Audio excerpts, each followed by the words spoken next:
ठीक है बेटा। तो आज चैप्टर जीव जनन कैसे करते हैं या प्रजनन कैसे करते हैं, और आज पूरा चैप्टर हम पूरा देख लेंगे जब तक मैथ का टेस्ट शुरू हो तब तक। ठीक है बेटा।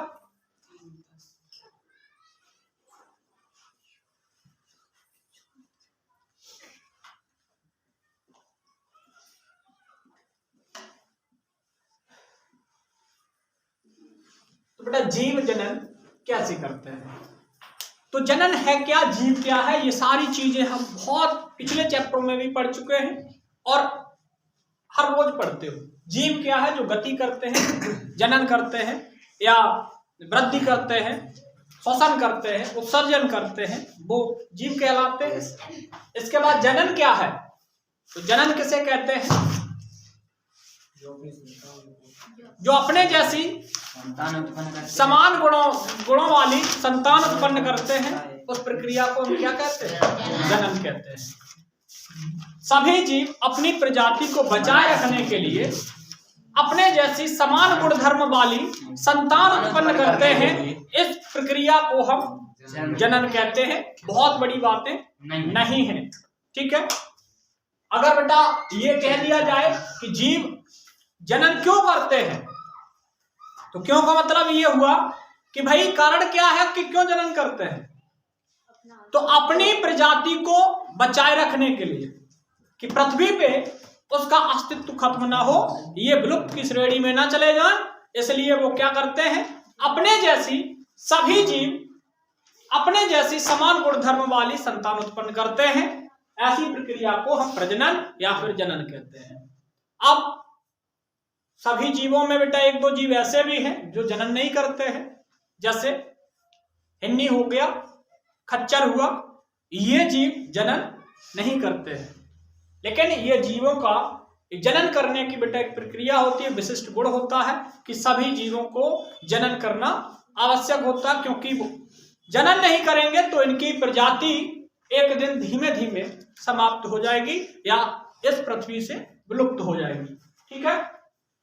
तो इसके लिए हमने बहुत सारी चीजें पढ़ी हैं कि जनन की प्रक्रियाएं होती कितने, ये जनन की प्रक्रियाएं जो हैं ये कितने प्रकार का जनन होता है, जो जीव हैं ये कितने प्रकार से जनन करते हैं, अपनी संतानें बढ़ाते हैं, या फिर पेड़ पौधे जो हैं ये कैसे अपनी नई प्रजातियां बनाते हैं, नए पेड़ पौधे उत्पन्न करते हैं। तो इन चीजों को बेटा हमको जानना है।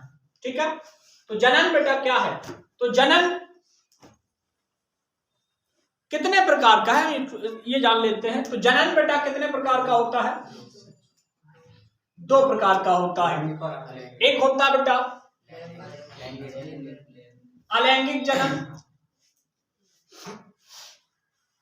अलैंगिक जनन, और बेटा एक होता है लैंगिक जनन।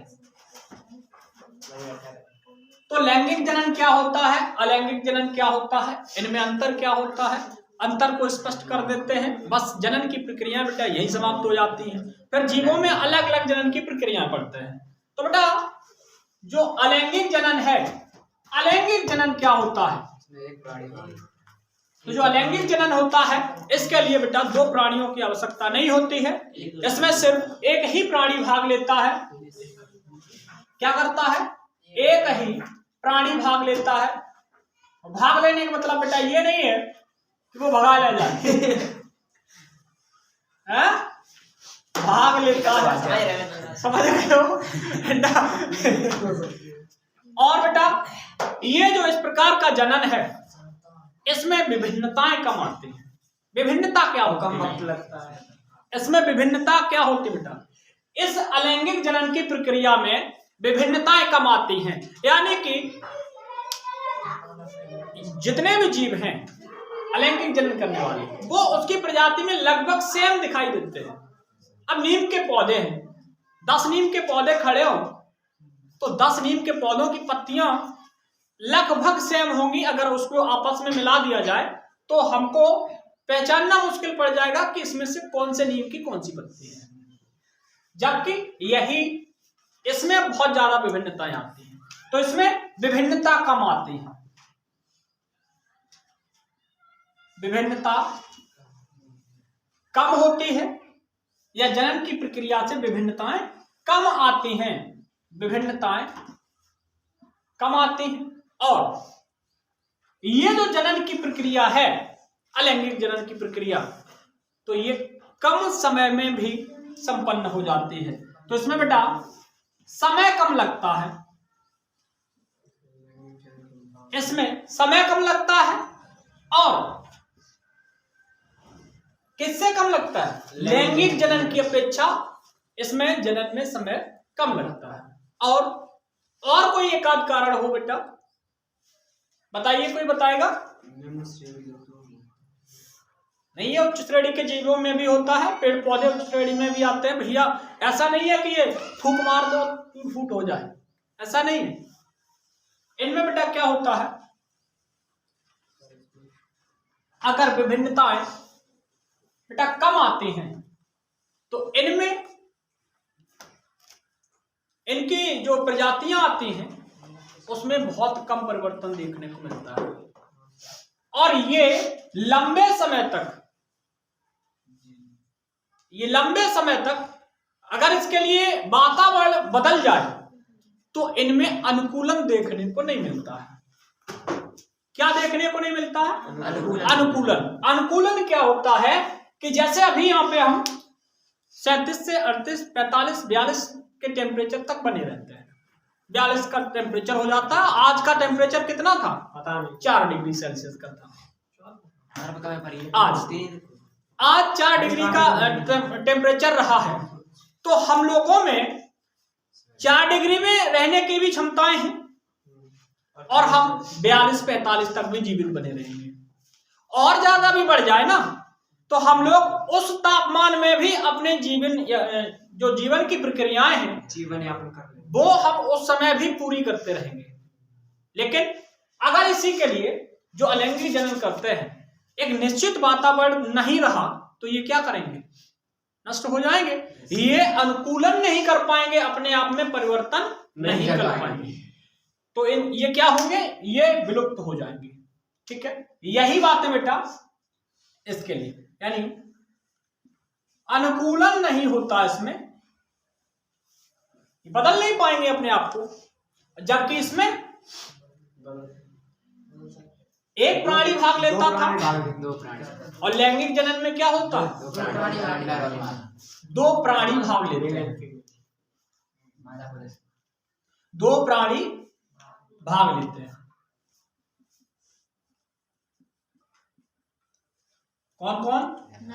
एक नर लेगा और मादा, एक नर भाग लेगा और एक मादा। और नर और मादा इसमें बेटा क्या होगा? दूसरी बात, इसमें दोनों में युग्मक बनेंगे, जबकि इसमें युग्मक भी नहीं बनेंगे बेटा, युग्मक नहीं बनेंगे इसमें।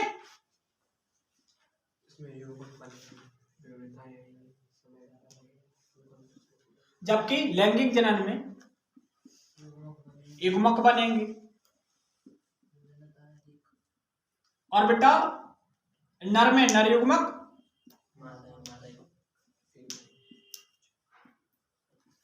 और मादा में मादा युग्मक। नर में नर युग्मक बनेगा और मादा में मादा युग्मक। और इसमें विभिन्नताएं भी अधिक आएंगी।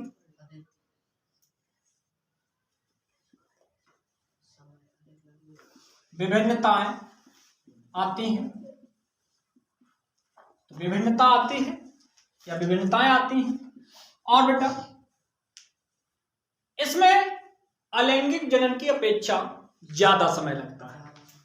इस जनन की प्रक्रिया में यानी लैंगिक जनन की प्रक्रिया में ज्यादा समय लगता है।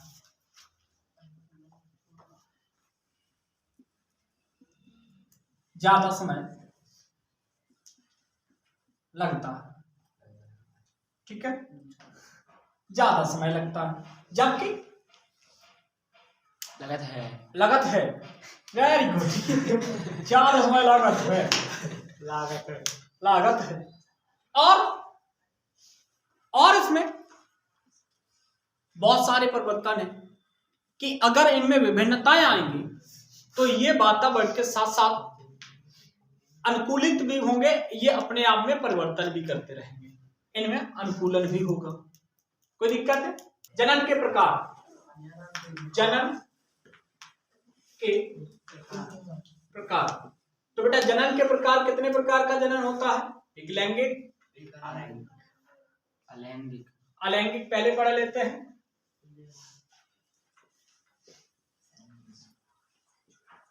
अलैंगिक और बेटा लैंगिक। तो अलैंगिक जनन के प्रकार पढ़ लें पहले। तो अलैंगिक जनन के बेटा प्रकार बहुत ज्यादा है, बहुत ज्यादा प्रकार के बेटा, कई प्रकार के, यानी शारीरिक बनावट के आधार पे जीव कई एक श्रेणियों में बटे हुए हैं, ठीक है। तो उसके आधार पे अगर बेटा जीवों की संरचना के आधार पे देखा जाए तो अलैंगिक जनन कई प्रकार से होते हैं। तो सबसे पहला बेटा हमने पढ़ लिया है, सबसे पहला अलैंगिक जनन में पढ़ लेते हैं विखंडन। क्या पढ़ लेते हैं बेटा? विखंडन। तो विखंडन क्या होता है? विखंडन का मतलब होता है बेटा टूटना। विखंडन मन क्या होता है? टूटना। और विखंडन भी दो प्रकार का होता है बेटा। कितने प्रकार का होता? दो प्रकार का। द्वैखंडन और बेटा बहुखंडन नहीं, खंडन। तो द्वैखंडन का मतलब होता है कि एक जीव से दो खंडन हो जाए, यानी दो टुकड़े हो जाए और दोनों टुकड़े अलग अलग नए जीवों में परिवर्तित हो जाए, तो ऐसी व्यवस्था को क्या कहेंगे? द्वैखंडन। और द्वैखंडन जनन करने वाले कोई एक आध जीव बता दीजिए। अमीबा, पैरामीशियम, हाइड्रा, अमीबा,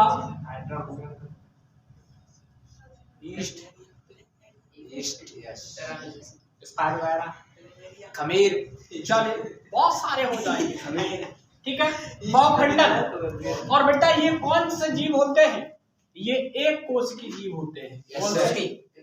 एक कोशिकीय जीव होते हैं। यानी एक कोशिकीय जीव कौन से होते हैं? जिनमें सिर्फ एक ही कोशिका से बने होते हैं, वो जीव कौन से कहलाते हैं? एक कोशिकीय। अब इसमें बेटा बहुखंडन। तो बहुखंडन क्या होता है? एक जीव बहुत सारे टुकड़ों में टूट जाए और उसके प्रत्येक टुकड़ा नए जीव में परिवर्तित हो जाए, जैसे प्लाज्मोडियम। कौन बेटा? प्लाज्मोडियम। यानी प्लाज्मोडियम कहाँ पाया जाता है? जो एनाफिलीज मादा मच्छर होती है उसकी लार में पाया जाता है। कौन? प्लाज्मोडियम। और ये प्लाज्मोडियम क्या करता है? मलेरिया कारक होता है। मलेरिया कारक। तो ये मलेरिया फैलाता है। और बेटा ये क्या करता है? जैसे हमारे ब्लड में पहुंच गया, पहुंचने के बाद ये देखेगा उसका वातावरण। इसके अगर विपरीत वातावरण है तो यानी प्रतिकूल है, तो ये क्या करेगा? उसके ऊपर एक सिस्ट बन जाएगी, एक आवरण चढ़ जाएगा और ये अंदर अंदर टूट करके बहुत सारे प्लाज्मोडियम बना लेगा। और जैसे ही इसके लिए वातावरण अनुकूल हुआ और ये सिस्ट टूट करके नए प्लाज्मोडियम बहुत सारे निकाल देगा। यानी कि इस प्रक्रिया को, इस प्रकार से बनने वाले बहुत सारे प्लाज्मोडियम को हम क्या कहेंगे? बहुखंडन कहेंगे। कोई दिक्कत है? सब चीजें पीछे पढ़ चुके हो, अब हम बहुत ज्यादा नहीं पढ़ाएंगे। इसके बाद बेटा दूसरा खंडन पढ़ाएंगे। खंडन क्या होता है बेटा? खंड। इसके टुकड़े टुकड़े हो जाए। और ये किसमें होता है? बहुकोशिकीय जीवों में। बहुकोशिकीय जीवों में बहुखंडन। और ये खंडन जो होता है, खंडन जो होता है, खंडन का मतलब टुकड़े हो जाए और प्रत्येक टुकड़े क्या करें? वैसे ही जीव में परिवर्तित हो जाए, ठीक है। अब अगर बेटा इसको ये कहा जाए कि बहुकोशिकीय जीव है, तो बहुकोशिकीय जीव तो हम और आप भी हैं, पेड़ पौधे भी हैं, गाय भैंस बकरी भी है ना, बहुत सारे हैं। उनके टुकड़े कर दिए जाए, क्या वो भी बन जाएंगे? तो नहीं। तो प्रकृति में कुछ विशेष प्रकार के ऐसे जीव पाए जाते हैं जिसमें बेटा वो जीव टूट करके अगर उसके 2-4 टुकड़े कर दिए जाएं तो प्रत्येक टुकड़ा उसका नए जीव में परिवर्तित हो जाता है। जैसे अब ये जीव होंगे कौन से, तो ये जीव जो होंगे वो सरल संरचना के होंगे। कैसे होंगे? सरल संरचना की। सरल संरचना का मतलब उसमें ऐसे अगर हम पानी भी मार दें ना तो टूट जाए, फूंक मार दें टूट जाए। यानी कि ऐसा नहीं कि हम और आप, हमारे और आपका बेटा जो बॉडी डिजाइन है वो कैसी है? जटिल है, जटिल संरचना के हैं। इसलिए कोई हमारे ना लाठी भी मारता रहे, हमारे नहीं सभी के लाठी न मारता रहे तब भी हम लोग टूटने वाले नहीं है। एक आप लोगों ने एक और देखा होगा, छिपकली को देखा है, उसकी पूंछ टूट जाती है और उसके फिरोगे आती है। अगर वो पूंछ भी छिपकली बन जाती तो भैया इससे हम खंडन कहते, डबल पूंछ हो गई आती कैसे? ठीक है। अगर बेटा वो पूंछ जो टूट गई है वो भी अगर नई छिपकली बन जाती तो हम इस प्रक्रिया को कह देते खंडन। ठीक है। तो इसमें कौन सा आ जाएगा? Spirogyra, spirogyra. ठीक है। तो स्पाइरोगायरा बेटा एक जलीय जीव होता है, तो ये पानी भी डाल दिया जाए तो टूट जाएगा और नए जीव में फिर परिवर्तित हो जाएगा। आगे देखते बेटा। ठीक है, आगे देखते बेटा। अगली प्रक्रिया जो जनन की, अलैंगिक जनन की अगली विधि जो है मुकुलन।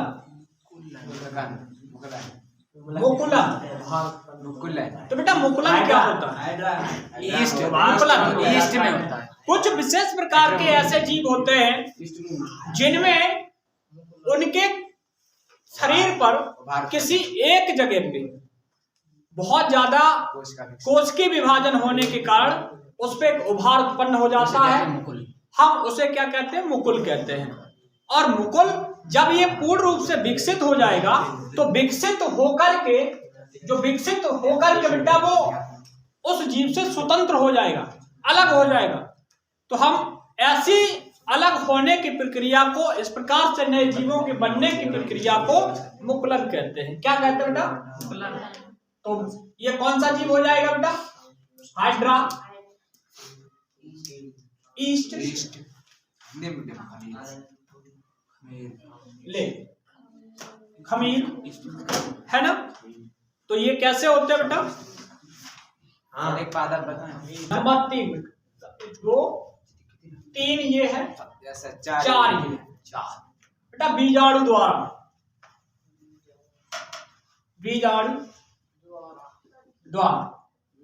तो बीजाणु द्वारा जनन कैसे होता है? आप लोग ना सुबह सुबह बहुत सभी बासी रोटी खाते होंगे, है ना? ब्रेड बताए, तो वो रोज नहीं बनते, वो बासी होते हैं। हम खाते हैं, ब्रेड खाते हैं, पाव रोटी जो डबल रोटी कहते हैं वो खाते हैं।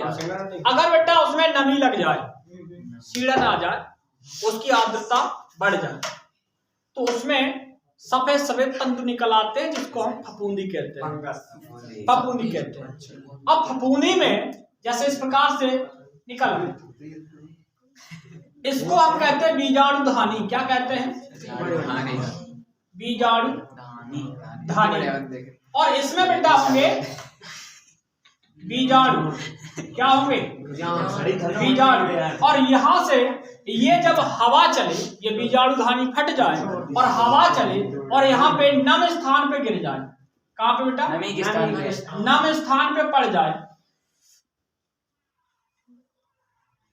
नम स्थान पर पड़ जाए तो बेटा यहाँ पे क्या होगा? यहाँ पे क्या होगा? उसी की जैसी फिर से नई फफूंदी इतनी बड़ी फिर से फफूंदी उत्पन्न हो जाएगी। ठीक है, कभी देख ही नहीं ऐसी फफूंदी उत्पन्न हो जाएगी। तो इस प्रकार से फफूंदी के जन्म देने की प्रक्रिया को हम क्या कहेंगे? बीजाणु द्वारा जनन। अगला देखते बेटा, पुनरुद्भवन या हम पुनर्जनन क्या कहते बेटा? पुनरुद्ध भवन। पुनरुद्ध भवन। भवन। भवन। पुनरुद्ध भवन या बेटा पुनर्जनन। पुनर्जनन। पुनरुद्ध भवन या फिर पुनर्जनन। तो पुनर्जनन क्या बेटा? करण अर्जुन वाला पुनर्मिलन। पुनर्मिलन। तो बेटा पुनर्जनन जो ये नहीं होता कि मेरा करण आएगा अर्जुन आएगा, एक बार मर गया दोबारा अगले फिर जन्म लेके आएगा, लड़ाई नहीं कर पाता तो लड़ाई ऐसा नहीं होगा। बल्कि पुनरुद्ध भवन क्या होता है? पुनरुद्ध भवन क्या होता है बेटा? पुनरुद्ध भवन होता क्या है? बताओ। जिस प्रकार से ये खंडन था उसी प्रकार से इसकी भी प्रक्रिया है। ऐसे काटते फिर भी। हाँ चिपकली पूछ नहीं तो बेटा एक प्लेनेरिया एक जीव होता है। Yes sir. प्लेनेरिया उसके टुकड़े कर दिए जाए और प्रत्येक टुकड़ा उसका नया जीव बन जाए, नए प्लेनेरिया में बदल जाए। तो ऐसी प्रक्रिया को हम क्या कहते हैं? पुनर्जनन। पुनर्जनन। यानी कि हाथ कट गो वो बन गो, पाँव कट गो वो बन गो। या तारा मछली बेटा आपने देखी स्टारफिश, उसका एक स्टार से एक कुंडा कट जाए, पंख कट जाए, वो नए स्टारफिश बन जाएगी। तो बहुत सारे ऐसे जीव हैं जो क्या करेंगे? पुनर्जनन करते हैं या पुनरुद्ध। ओह क्या बात है, ऐसे वीर भी थे करिया आला में कहे जाते हैं। और बेटा एक और विधि होती है जिसको हम कायक प्रवर्धन कहते हैं। कायक प्रवर्धन। जहाँ पे मिट्टी तहीं हो गया पौधा। तो कायक प्रवर्धन में कायक प्रवर्धन क्या होता है? ये बेटा होता है पादपों में। Yes sir. किन में? पादपों में। पादपों में, यानी ये पेड़ पौधों में होता है। तो कायिक प्रवर्धन किसे कहते हैं? जो अपने कायिक भागों से अपने जैसी नई संतान उत्पन्न कर लेते हैं, ऐसी प्रक्रिया को हम कायिक प्रवर्धन कहते हैं। बीज रहे होते हैं मतलब जिन पौधों में बीज नहीं होते हैं या फल फूल नहीं आते हैं, वो अपने कायिक भागों से नए पौधों को उत्पन्न करते हैं। तो ऐसी प्रक्रिया को कायिक प्रवर्धन कहते हैं। ठीक है। जिनमें फल फूल ना आए, और फल फूल नहीं आएगा तो फिर बेटा बीज कहाँ से आ जाएगा? सीधा डायरेक्ट बीज तो लगता नहीं है कि बीज लटक जाए आके पहले बाद में फल बने। हो सकता है क्या? फिर बाद में गुठली बाद में आए, बीज पहले बन जाए? अरे नहीं, गुठली पहले आए फिर बाद में। क्या बात। चलिए कुछ हाँ एक और बेटा कायिक प्रवर्धन में हम पढ़ेंगे कतरन, कर्तन, रोपण, लेयरिंग और बेटा और इन्हीं को और ज्यादा मॉडिफाई कर दिया जाए। मॉडिफाई यानी कि इसमें हमारी और आपकी भी हिस्सेदारी हो जाए। इसमें हम नई तकनीक उत्पन्न कर दें। हाँ, जिसको हम कृत्रिम भी कहते हैं। कृत्रिम विधि इन्हीं की। क्या बात है, धन्य है। तो बेटा कर्तन क्या होता है? लकड़ियां काटो और गाड़ दो, बंदूकें बोए दे। क्या बात। भगत सिंह ने हाँ ना बम लगे तो जमे आई थी नहीं, जम नहीं आई थी, बम लगे थे। तो बेटा इसमें क्या करते हैं? तने को काटा, गाड़ दिया। गुलाब की लकड़ी काटी, गाड़ दी। गुड़ैल की काटी, लगा दी। सहतूत काटा, लगा दिया। सहतूत की लकड़ी काट के लगा दीजिए बेटा, नया सहतूत उत्पन्न हो जाता है। हो सकते हैं कर देते होंगे। नीम पे फल बेटा रोपण क्या है? रोपण बेटा धान रोपना नहीं है, धान रोपना नहीं, रोपण। रोपण क्या है? सर एक जगह आम के ऊपर अमरूद लगा दो। यस सर, मान दो भाई। कलम करते कलम। आलू के ऊपर टमाटर लगा दो, आलू के ऊपर टमाटर लगा दो, इसे कहते हैं रोपण। बेल बेल ऊपर आलू ऊपर टमाटर, नीचे आलू। आलू। तो ऐसी प्रक्रिया को क्या कहेंगे? आपने देखा होगा बहुत छोटे छोटे पौधों पे, बहुत छोटे छोटे पौधों पे बहुत जल्दी फल लगने लगते हैं, तो उसमें रोपण विधि को किया जाता है। यानी बड़ी पेड़ के तने को काट के, टहनी को काट के छोटे वाले पौधे की जड़ पे लगा देते हैं। तो वहां पे क्या होता है? रोपण कर दिया है। रोपण करने से बहुत जल्द, कम समय में उसमें फल और फूल की व्यवस्था कर लेते हैं और बहुत जल्दी बीज उत्पन्न होने लगते हैं। सदो कैसे? बांधो जा। लेयरिंग, लेयरिंग देखा होगा। शकरकंद की बेल, चंपाकली, चमेली, चमेली, चंपाकली, अंगूर की बेल, टमाटर की बेल। टमाटर बेटा, टमाटर का पौधा जब पहुंच जाता है, यहाँ से टूट जाता है, मिट्टी रख दो, यहाँ भी जड़ ले लेता है। इसी प्रकार से बेटा चमेली की बेल होती है, बेल पे मिट्टी रख दो, जड़ आ गई, वहां से नया पोषण और बेटा नए चमेली का पौधा। कृत्रिम विधियां क्या होती बेटा? कृत्रिम विधियां, कृत्रिम विधियां कुछ कृत्रिम विधियां। हाँ, जैसे कि सर ये तो नहीं होती, जैसे मतलब जो यही गुलाब, यही कृत्रिम है। आदमी ने जो किया हो, आदमी ने जो किया, आदमी ने किया, वही कृत्रिम, वही कृत्रिम। यानी कि प्रकृति के साथ साथ आदमी के द्वारा छेड़छाड़ करने की विधि को हम कृत्रिम विधि कहते हैं। और क्या है ना भाई? छेड़छाड़ी तो की है। कैसी अच्छी प्रक्रियाएं चल रही थी भाई। लंबे समय तक पौधे पे फल आने वाले होते हैं, लंबे समय तक सीजन पे आते थे। अब क्या किया है? वो 12 महीने उसमें फल लाने की कोशिश कर रहा है, तो छेड़छाड़ी तो की है। हाँ, लेकिन बेटा कायिक भागों से कुछ ऐसी प्रक्रियाएं भी हैं जो कायिक भागों से, जैसे तना से हो जाए, गन्ना काट के गाड़ दो, आलू गाड़ दो, तना से हो गया, तना द्वारा, पत्ती द्वारा। तो पत्तियों से एक पत्थर चट्टा नाम का एक आपने सुना होगा, जिसको हम इंग्लिश में क्या कहते हैं? वालो तुमने पता सुनो? अबला,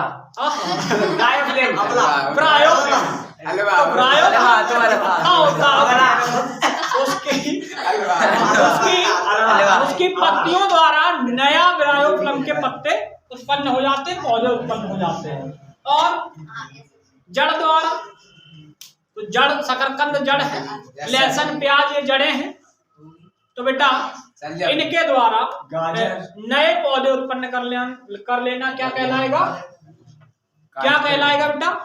कायिक परिवर्धन, कायिक प्रवर्धन में आएगा। ठीक है, इतनी बातें तो हैं अलैंगिक जनन में। आगे देखते हैं लैंगिक जनन। कोई दिक्कत? चलिए अब चलते हैं लैंगिक शुरू करते हैं।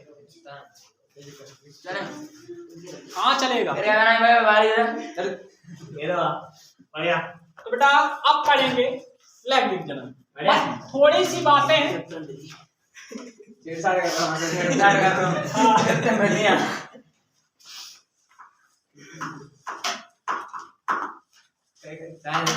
बस एक ही दिन आप पूरा चैप्टर हो गया, देख ले। तो बेटा लैंगिक जनन या लैंगिक प्रजनन, लैंगिक जनन। तो लैंगिक जनन में क्या होता बेटा? इसमें दो प्राणी भाग लेते हैं। Yes sir. नर, मादा। मादा। तो नर में बनेगा नर युग्मक, नर युग्मक, और मादा में बनेगा मादा युग्मक। अब इसी नर युग्मक और मादा युग्मक के मिलने को, इनके मिलने को या संलयन होने की प्रक्रिया को क्या कहेंगे? निषेचन। क्या कहेंगे बेटा? निषेचन कहेंगे, फर्टिलाइजेशन कहेंगे। अब इस निषेचन के बाद जब इनकी कोशिकीय संलयन होगा, दोनों कोशिकाएं आपस में मिलेंगी। मिलने के बाद बेटा इनके बीच में जब दोनों मिल जाएंगी तो यहाँ पे बनेगा बेटा युग्मनज। क्या बनेगा बेटा? जायगोट बनेगा। और ये जब विकसित होगा, यानी कि इसका विकास होगा, तो बेटा ये भ्रूण बनाएगा।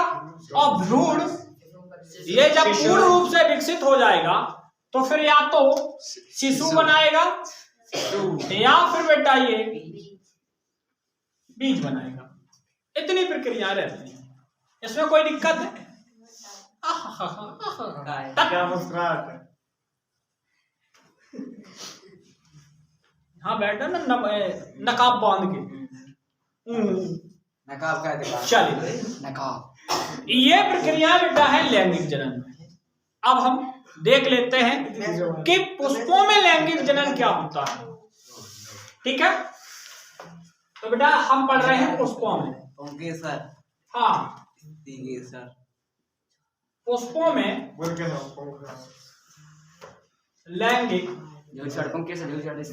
चुकाते हैं मतलब और कुछ। हाँ बेटा, पुष्पों में लैंगिक जनन क्या होता है? तो एक हमने बेटा पुष्प की संरचना बना लेते हैं। एक बेटा ए लड़के ऐसा मत कर कि तू जल गया कि सबसे होशियार तू ही है। अब बता रहे अभी गणित का टेस्ट है, पता लग जाएगा।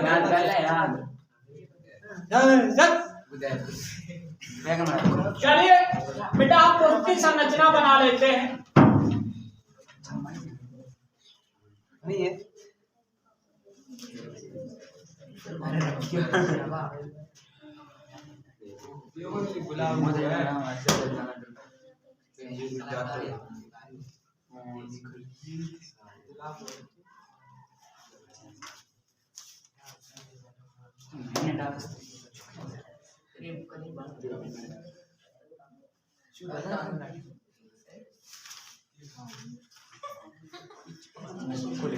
बेटा हमने ये बना दिया एक पुष्प, ठीक है। और इस पुष्प में बेटा हमने इसके अंग लिख लेते हैं कि कौन कौन से जायांग होते हैं, कौन कौन से पुमंग होते हैं। स्त्री केसर, स्त्री केसर, पुंकेसर। क्या बात है। तो बेटा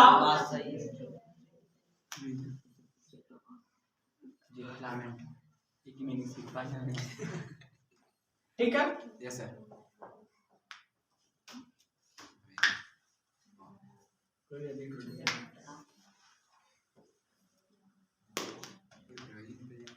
सर आंसर सर ने बताई थी उंगली चिपकाते देखो मान ये तो चीज तेरी भी कमजोर है। हाँ हो जाता है, उनको काम नहीं करते। सबसे ज्यादा हमें चिपका। चलिए बेटा दिन में 10-20 बार चिपका। हमने बेटा ये बना लिया, ठीक है। अब इसमें इस भाग को कहते हैं वर्तिकाग्र। वर्तिकाग्र और इसको कहते हैं बेटा वर्तिका, और इसको कहते हैं बेटा अंडाशय, और इसको कहते हैं बेटा बीजांड। क्या कहते हैं? बीजांड। इसे कहते हैं बेटा परागकोश। इसमें होते हैं हम इधर लिखे देते बेटा परागकोश, और इसी में अंदर ये है परागकण।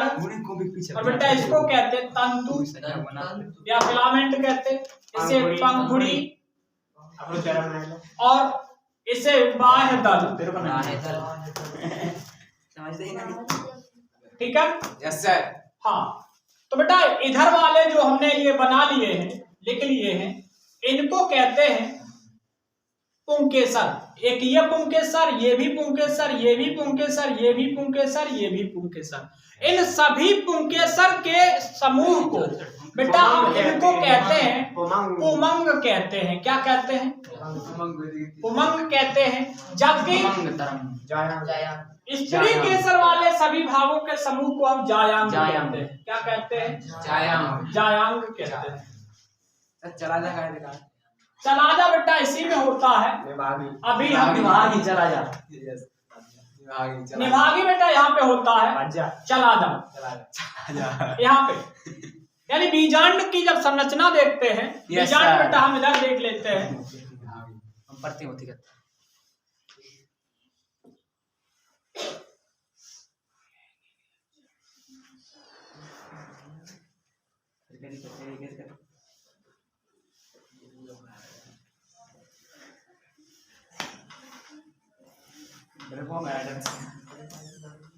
तो बेटा इसको हम बीजांड कहते हैं।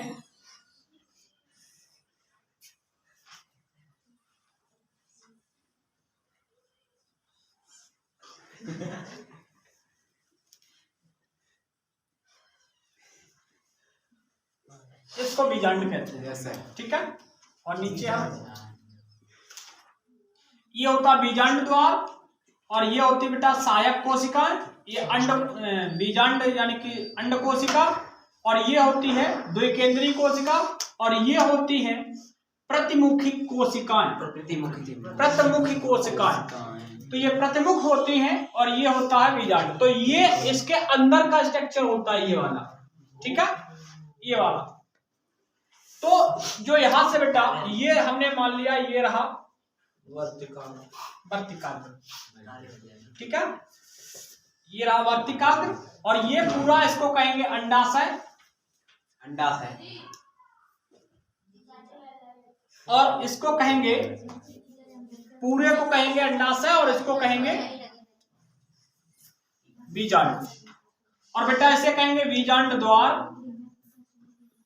बीजांड द्वार। ठीक है, तो हम केवल यहाँ पे परागण की, परपरागण की, स्वपरागण की घटना को देख लेते हैं। अब बेटा इसमें होंगे परागकण। यही परागकण अगर बेटा इस पे वर्तिकाग्र पर पहुंचते हैं, इस पहुंचने की घटना को हम कहते हैं परागण। परागण क्या कहते हैं? पॉलिनेशन। क्या कहते हैं इसको? पॉलिनेशन या फिर परागण। अब अगर बेटा एक पौधा है और एक पौधे पे कई एक पुष्प हैं, उस पौधे के किसी भी पुष्प पे बेटा अगर उसके परागकण पहुंचते तो हम इस घटना को स्वपरागण कहते हैं। अगर दूसरे पौधे के फूल पे गिरते हैं तो हम उसको कहेंगे परपरागण। ठीक है, स्वपरागण परपरागण में अंतर क्या है? एक पुष्प ये है, अगर इसी के परागकण इस पे गिर जाए तो ये परागण, तो स्वपरागण है। स्वपरागण है। पहुंचने की घटना चाहे इसका हो चाहे दूसरे का हो, पहुंचने की घटना को कहते हैं परागण। अगर इसी पुष्प का परागकण इसी पुष्प की वर्तिकाग्र पर पहुंचता है तो हम इसको कहते हैं स्वपरागण। अगर अब ये एक और पुष्प है यहाँ पे और ये दोनों एक ही पौधे के पुष्प हैं, अगर इसका भी परागकण इसकी वर्तिकाग्र पे पहुंचता है तो भी स्वपरागण है। अगर एक ही पौधे के सारे पुष्प हैं तो अगर ये दूसरे पौधे के पुष्प पे चले जाते हैं तो हम उस घटना को कहते हैं परपरागण। ठीक है, इतनी घटना समझ में आई होगी। दूसरे पुष्प में मतलब अलग प्रजाति वाले नहीं, एक ही प्रजाति का होना चाहिए। अब यह नहीं कि गेंदा का चला जाए गुलाब पे, गुलाब का चला जाए चमेली पे, चमेली का लाके फूल पे पहुंच जाए ऐसे नहीं होगा। हाँ, ये जरूर देखा जाएगा कि उसी प्रजाति का फूल होना चाहिए जिसके परागकण हैं, उसी प्रजाति का वर्तिकाग्र भी होना चाहिए, तो परागण की तो निषेचन हो पाएगा। नहीं तो ऐसा नहीं होगा कि लाके फूल पे चलो जाए धनकर को या गेहूं है ना, गेहूं या धान का चला जाए तो भैया वहां पे फिर लाने नहीं करे, कितने लंबे लंबे बिया निकले लाके ऐसा नहीं होगा। ठीक है, तो बेटा ये चीजें सब समझ में आई होंगी। चलिए अब सिर्फ और सिर्फ रह गया बेटा अनुस्मेय जनन। बहुत बड़ी बातें नहीं है, सब लोग पढ़ चुके हो। समय एक्स्ट्रा हो गया है, अब पेपर में समय लगेगा।